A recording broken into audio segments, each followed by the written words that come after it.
During Julius Caesar's rule, he added Senate seats for Gauls, who were new to Rome after their defeat.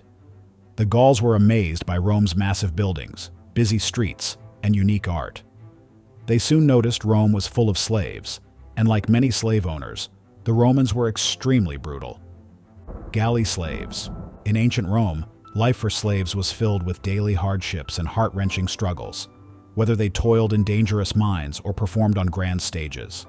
Imagine waking up each day knowing that every moment could bring pain or punishment, a reality that most slaves never escaped.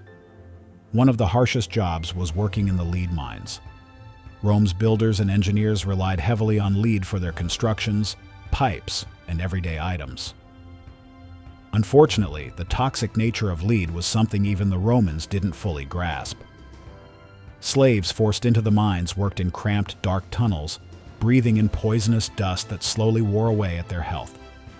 Historical writings from ancient sources tell us that the work was grueling, and many miners died far too young due to the harsh conditions and relentless exposure to toxins. The cruelty didn't stop at the mines. Slaves in Rome were completely stripped of their freedom.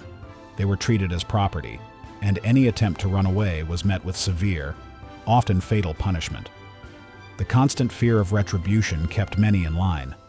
For instance, even a small act of defiance, like trying to escape, could lead to brutal public displays of violence designed to serve as a warning to everyone else. This oppressive control made freedom seem like a distant dream, a hope that was rarely realized. Yet within this grim world, a few groups of slaves experienced life in a slightly different light. Gladiators, for example, were a unique class among the enslaved. Forced to fight in the arenas, such as the famous Colosseum, these warriors were pitted against each other in bloody contests. While their lives were still marked by cruelty and constant danger, gladiators had the odd chance to become heroes. Some even achieved celebrity status, drawing crowds that cheered their every move much like today's pop stars. Their fame sometimes opened the door to manumission, a rare opportunity to win their freedom through success in the arena. Remarkably, a few freed gladiators even rose to the level of owning slaves themselves, a twist that underscores the complex nature of Roman society. There were also slaves whose talents shone in other ways. Many were skilled in the arts, actors, singers, musicians, providing entertainment for the elite. These performers, admired for their skills, enjoyed a few small privileges that set them apart from other slaves. They could travel, perform in lavish theaters, and sometimes even mingle with the upper classes. However, no matter how much the public celebrated their talents, these individuals were still bound by the chains of servitude. Their art offered only a fleeting escape from the grim reality of their lives. Tragically, for the vast majority of slaves, freedom was an almost impossible goal. Many were enslaved as children, growing up without ever knowing the taste of liberty. Their entire lives were dictated by the orders of their masters, leaving little room for dreams or hope. Although there were sporadic slave revolts throughout Roman history, the risks involved were enormous. For many, the familiarity of their suffering was less terrifying than the uncertainty of a failed escape, an escape that could end in excruciating torture or death. Poena cullae, Rome's most terrifying punishment. Ancient Rome was infamous for its brutal justice system, but few punishments were as terrifying as poena cullae, a horrifying execution method reserved for those who committed parricide, the murder of a parent. Unlike other forms of capital punishment, which were often quick and straightforward, poena cullae was deliberately designed to be both psychologically and physically torturous. It wasn't just about killing the guilty, it was about making an example of them in the most nightmarish way possible. Before the final stage of execution, the condemned was first beaten severely, ensuring they were already weak and suffering. Then, they were sewn into a large leather sack, but they were not alone. Inside the sack, they were forced to share their last moments with 4 different animals: a monkey, a snake, a dog, and a rooster. These animals were chosen for their chaotic and unpredictable nature, ensuring that the victim's final moments were filled with fear, pain, and confusion. Each creature played a symbolic and horrifying role in the execution. The monkey, known for its erratic behavior, would panic in the confined space, clawing and biting in desperation. The snake, sometimes venomous, represented treachery and betrayal, striking in the darkness. The dog, an animal associated with both loyalty and savagery, would lash out in fear, attacking anything in reach. The rooster, though small, would screech, flap, and peck aggressively, adding to the torment. Once the sack was tightly stitched shut, sealing its victims inside, it was thrown into a river or the sea. What followed was a frantic, nightmarish struggle. The animals, desperate to escape, would scratch, bite, and thrash around in panic, while the condemned fought in vain to survive. Eventually, the sack would sink, and the victim would drown, if they hadn't already been killed by the terrified creatures trapped inside with them. This punishment was more than just a death sentence. It was a public spectacle, meant to terrify anyone who witnessed or heard about it. Romans believed that parricide was one of the worst possible crimes, not just a betrayal of family, but an offense against the gods and the very structure of Roman society. By making the execution so extreme, they ensured that it remained one of the most feared and rarest crimes in Rome. Records of poena culae date back as early as the 1st century BCE, and it continued for centuries, even surviving into the 4th century CE.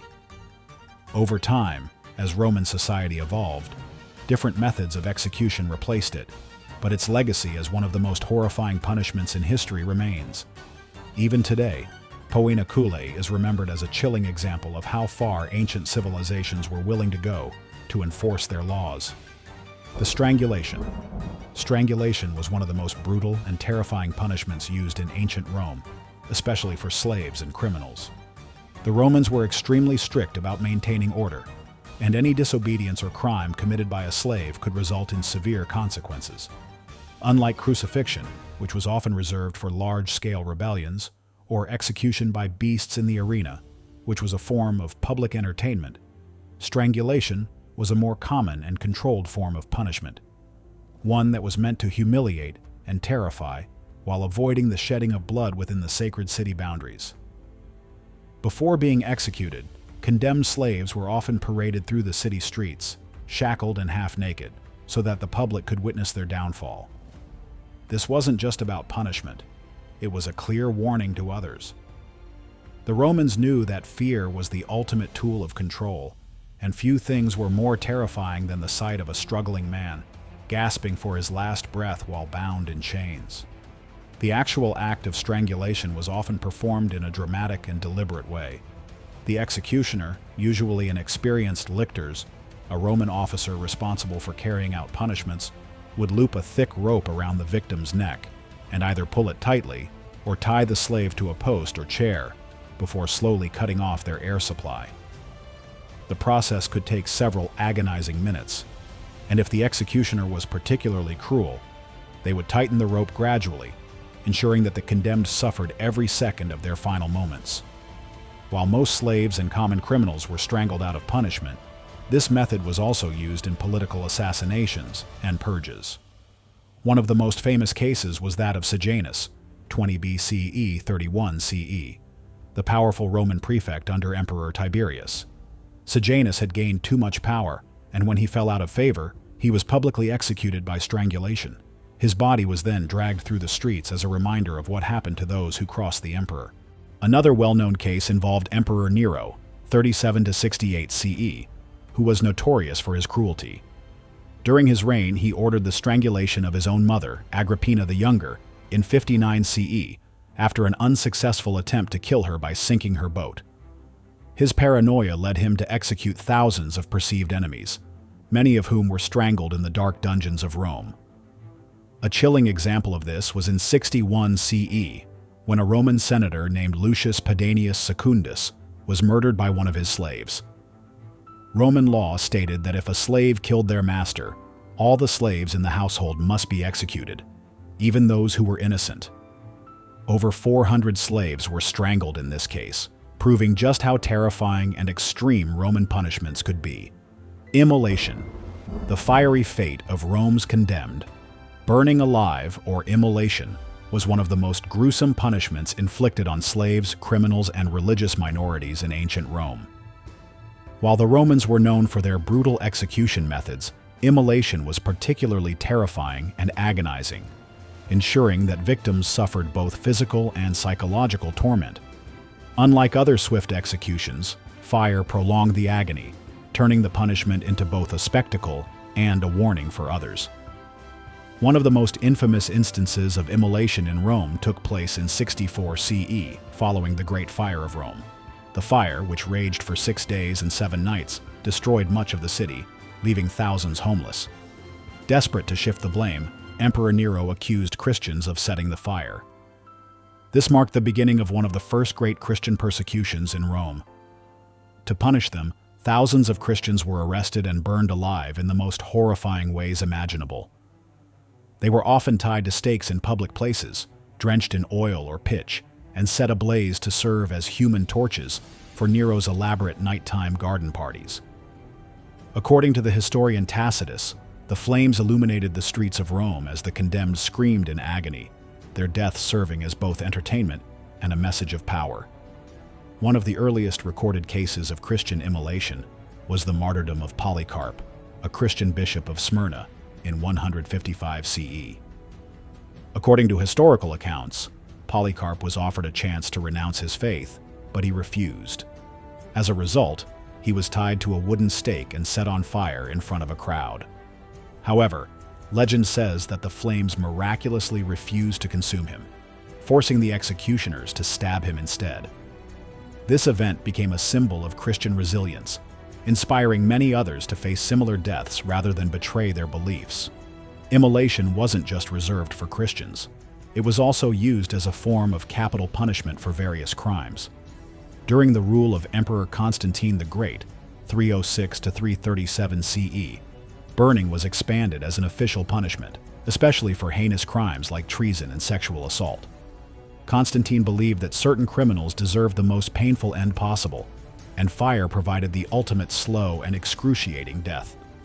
One of the most terrifying methods of immolation involved a specially made tunica molesta, a garment soaked in wax or pitch that would ignite instantly. The condemned was forced to wear this tunic, tied to a pole, and set on fire, causing the flames to consume them from the outside in. In some cases, executioners would pour boiling tar, lard, or pitch from above, ensuring the fire burned hotter and lasted longer. The victim's screams could be heard for miles, serving as a reminder to any who dared challenge Roman authority. Ironically, centuries later, Christians themselves would adopt burning at the stake as a punishment for heresy and witchcraft. During the Middle Ages and the infamous witch hunts, thousands of women were burned alive, accused of witchcraft and blasphemy. What had once been used to persecute Christians had now become a tool in their own hands, demonstrating how history often repeats its darkest practices. Death by molten gold, a brutal execution method. The horrifying scene in Game of Thrones, where Khal Drogo pours molten gold over Viserys Targaryen's head, may seem like pure fiction, but it is actually based on real historical events. Throughout history, powerful rulers have used molten gold or lead as a gruesome method of execution, especially for those they saw as greedy or treacherous. This form of punishment was not just about killing, it was about making a statement.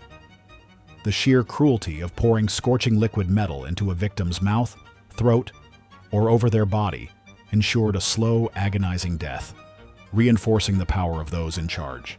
The Romans were particularly known for their brutal executions, and molten metal was one of their most feared punishments. This method was sometimes used on traitors, corrupt officials, and captured enemies. Some historical accounts suggest that Roman executioners would force victims to drink molten lead, which would instantly burn through their organs, causing an excruciating death. The extreme heat would sear their flesh from the inside, and the body would often contort in horrific ways before the person died.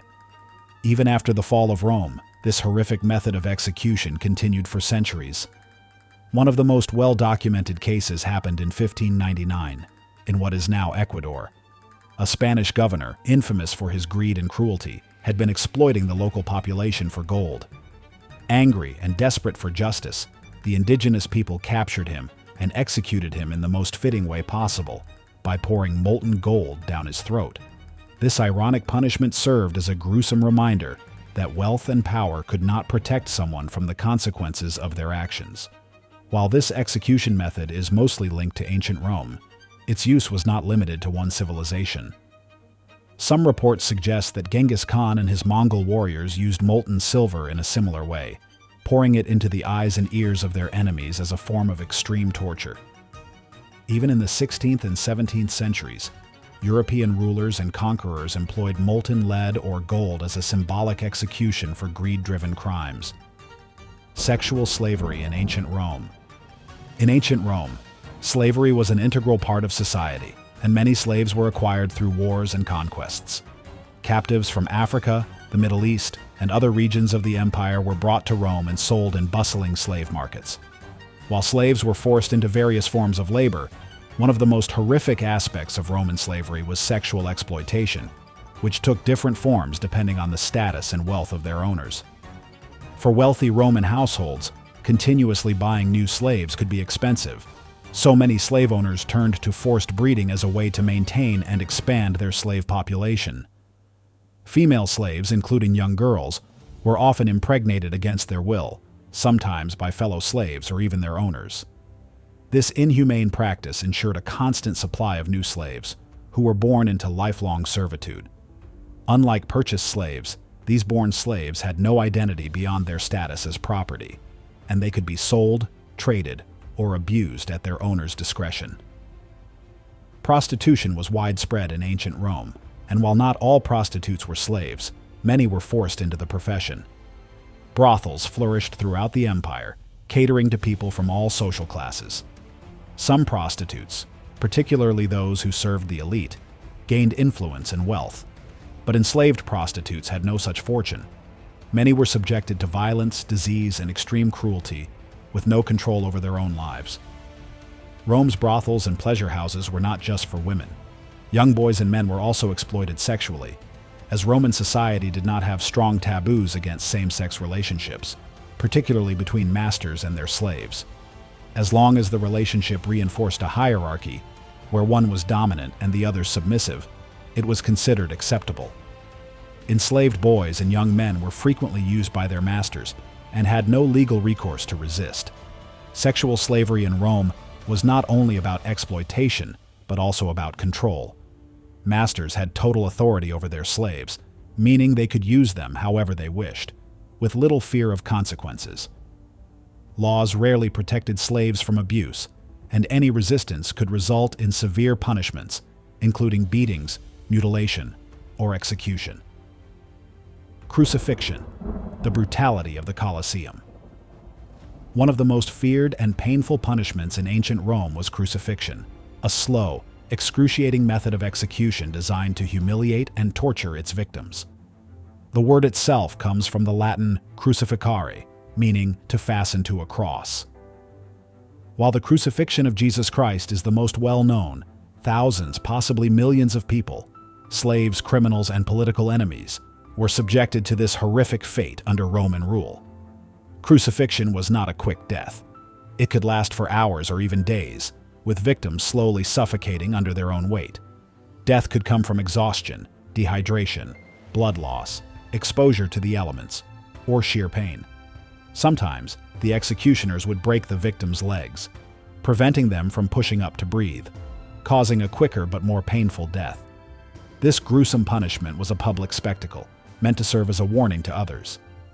Crucifixions often took place on hills or along roads, so that passers-by could witness the agony and fear the power of Rome. For enslaved people, crucifixion was a constant threat.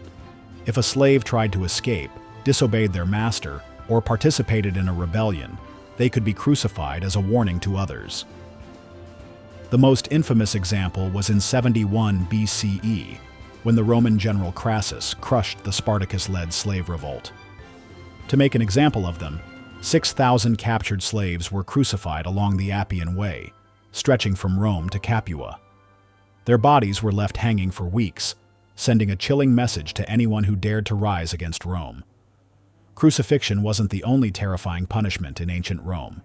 Many cities, including Rome itself, had large amphitheaters, such as the Colosseum, where executions were staged as public entertainment. Slaves, criminals, and prisoners of war were forced to fight wild animals, endure torture, or participate in brutal reenactments of battles, often resulting in certain death. The brutality of ancient Rome's punishments reminds us of the dark side of history, where fear and cruelty were used to maintain power. While the Roman Empire is remembered for its advancements, its merciless justice system is equally unforgettable. If you found this video informative and eye-opening, don't forget to like, share, and subscribe for more incredible stories from history.